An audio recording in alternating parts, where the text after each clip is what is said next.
Salve peixeiros, com muita honra, sejam bem-vindos a mais um vídeo do canal SFC Raiz. Como sempre, agradeço de coração o número de inscritos na página, mas se estiver vendo pela primeira vez, desta força também, seja mais um membro para ajudar a desenvolver conteúdos desse espaço mais que 100% santista. Esse é o pós-jogo de Santos 2, Ponte Preta 1, quinta rodada do Brasileiro Série B, resultado que, aliado aos tropeços dos outros adversários concorrentes do Santos na ponta da tabela, colocaram a equipe peixeira novamente na liderança deste campeonato. Isto porque o Sport Recife, por exemplo, conseguiu a primazia de perder para o Ituano. O Ituano, que nós conhecemos muito bem, que sempre pôs uma dificuldade nos últimos anos, mas que não anda muito bem nesta temporada. Além de rebaixados do Paulista, mesmo com a vitória ante a equipe pernambucana, ainda se encontram na zona de rebaixamento para a Série C. E o Goiás, que empatou fora de casa ante o Paysandu, e com a vitória santista, e ultrapassando esses dois adversários, pelo menos com relação ao Sport, leva vantagem no critério de saldo de gols. Propriamente dizendo o que foi esta partida, mais uma que a torcida vai ficar com uma pulga atrás da orelha, mesmo com um placar favorável. O Santos, mais uma vez, como vem sendo costumeiro desses últimos jogos aí, por exemplo, nesses primeiros jogos, uma equipe que demora para acordar na etapa inicial, enfrentando mais um adversário que tentou impor um ritmo frenético sempre nas etapas iniciais da partida.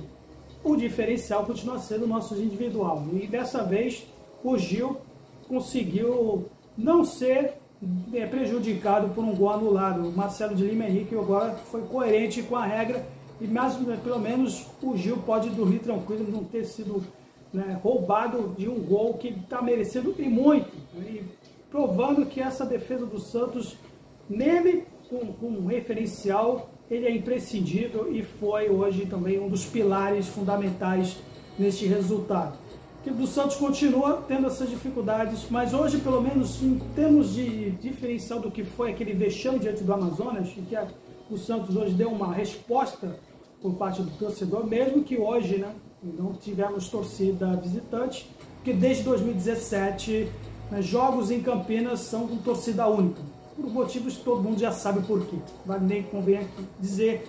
Mas hoje, em termos de comparação com o que foi no jogo de sábado, a equipe se mostrou um pouco mais ligada no critério de jogadas pelas laterais, com os nossos distintos João Pedro Schermon num lado, e até mesmo o Gonçalo Escobar hoje. Vou dizer que foi uma partida até bem razoável da parte dele no quesito de ofensividade, coisa que ele não andou tendo quando ele começou no time do Santos pelo lado esquerdo.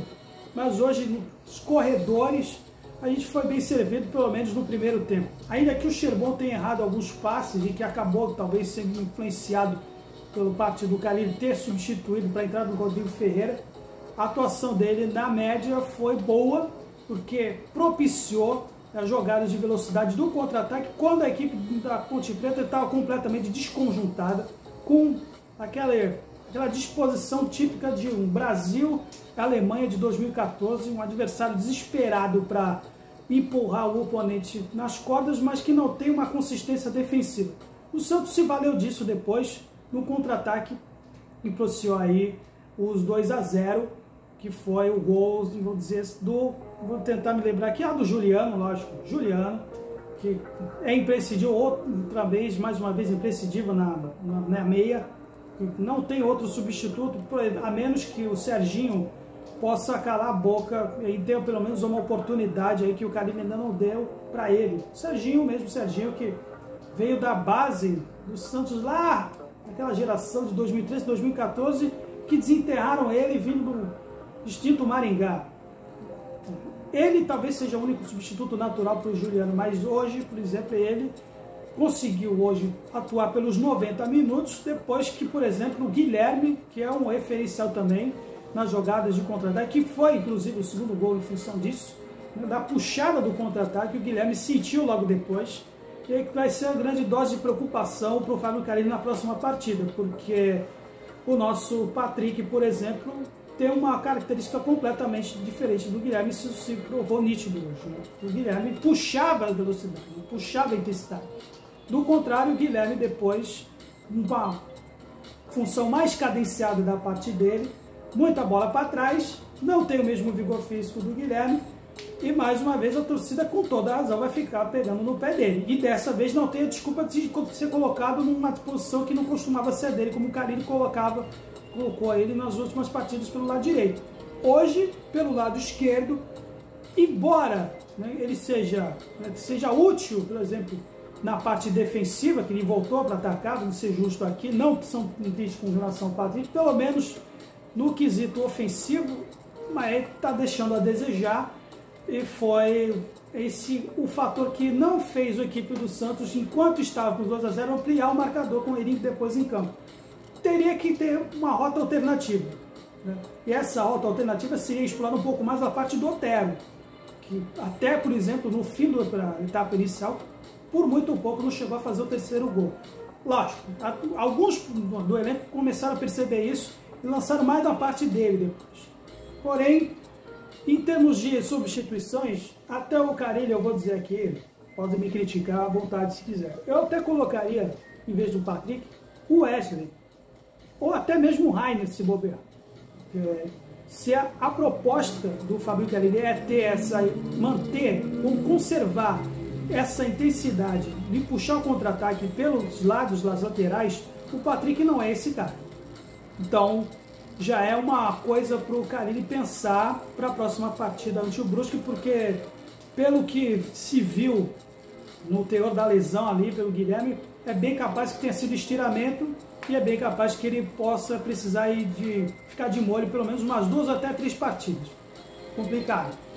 Porém, aí tivemos aí o lance do início, no segundo tempo, o gol da Ponte Preta. Muita gente vai... Agora viu um esporte favorito de grande parcela da torcida santista pegar no pé do João Paulo. Sim, é falha dele, mas não somente dele. Dito também tem sido falha do Joaquim, que não subiu junto com o zagueiro. Ele ficou no chão, talvez esperando a subida do João Paulo. Mas a falha coletiva, um erro coletivo tanto do Joaquim quanto do João Paulo. Não tem nem entrar nessa discussão se o João Paulo deve ou não deve esquentar o banco. Ele ainda continua sendo titular do Santos, vai falhar, como assim vai haver situações em que ele vai salvar o time do Santos, como salvou também no início do jogo, quando estava 0-0, quando a Ponte Preta partiu para cima. Continua 50-50, no quesito João Paulo falando por aí. Nas mexidas, e aí sim, talvez o Carille poderia ter feito essa alternativa de não ter colocado o Patrick, embora, lógico, né, ele tem que confiar no elenco. Vou falar do Morelos aqui já, de antemão, assim, parece que, pelo que eu vi na transmissão, está dando uma certa cota de 5 partidas para o Morelos ter um voto de confiança e merecer a titularidade, enquanto que o Júlio Furque ainda está disponível. Bom, pelas minhas contas já são 3 ou 4 partidas.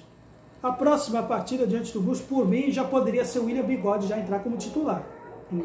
E todo mundo já sabe, o torcedor já sabe que ele está totalmente fora da média do vigor físico do elenco. E é muito caro, 99,9% de caso perdido. Mas o Carille, ele tem que confiar no seu elenco. Vai ficar naquela conversa de confiar nos jogadores para manter o ritmo, toda aquela ladainha da coletiva de imprensa. Mas é muito difícil do Morelos, se ele não conseguiu retomar a forma física, mesmo perdendo 5 quilos numa pré-temporada, tivemos aí quase 2 semanas de preparação, não vai ser agora.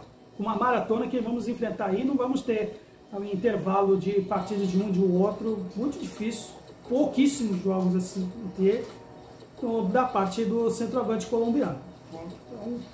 Bom, o Wesley Patati, hoje, né, pessoal, lógico, também tem doses de críticas com relação a ele, mas você é um advogado do diabo aqui. Em comparação com os nossos alas, ele é até o mais habilidoso deste elenco do Santos.